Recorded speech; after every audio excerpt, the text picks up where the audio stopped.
Over Christmas break, I had a small party of some family and friends over to my home. This is the second year I've had people over in December, and playing video games was part of that equation. The weather was inclement and the turnout was a little less than I had hoped. Typically when I have people over for a LAN party, we play Halo 3 or Reach. We did play a little Halo this year, but we also spent some time playing Soul Calibur as a group. The image of 8 people sitting around the same sofa and screen reminded me of something I had written a couple years ago and refreshed these sentiments in my head.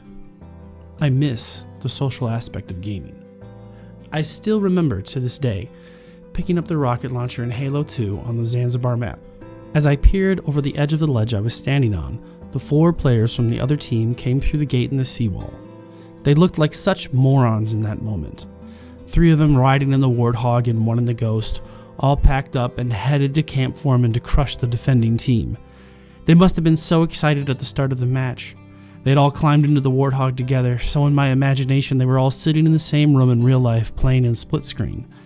They passed directly beneath me, and the Ghost with the 4th player was momentarily right up alongside the Warthog. All it took was 1 rocket and all 4 of the team members died instantly. It was the only kill-tacular I've ever achieved playing Halo. That moment would never have really happened if I had not been playing in the same room with my older brother at the time. I still feel that this moment would have lacked some luster if I had been alone. In this age of social media and online connectivity, I miss being with people while gaming. Growing up, that was a big part of the experience. Your friends and siblings were part of the gaming experience with you. As a child, we all crowded around the same 27-inch tube TV, taking turns with only 2 controllers, selecting game titles from a library that is smaller than my toddler's shoe collection.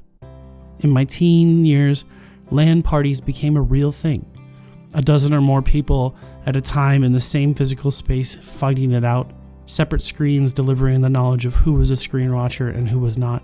While playing Soul Calibur 2, I went round robin style around a 9-person circle twice with Sophia before relinquishing my King of the Hill status.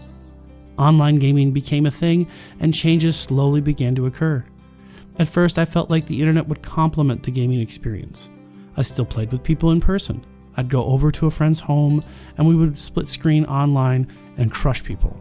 Slowly, over time, we all seemed to retreat behind our screens of solitude, pushing the majority of our game time into a solo process. Please don't get me wrong, the internet has brought many awesome and amazing things into the gaming experience.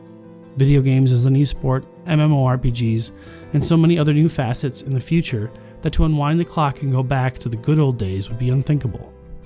But I think we lost something. Those moments when amazing things happened and there was someone there to enjoy the moment with you. Those moments now are hard to capture. Thanks as always for tuning in. If you enjoyed this video, hit that like button. If you're new to the channel, hit that subscribe button. And as always, I will see you next time.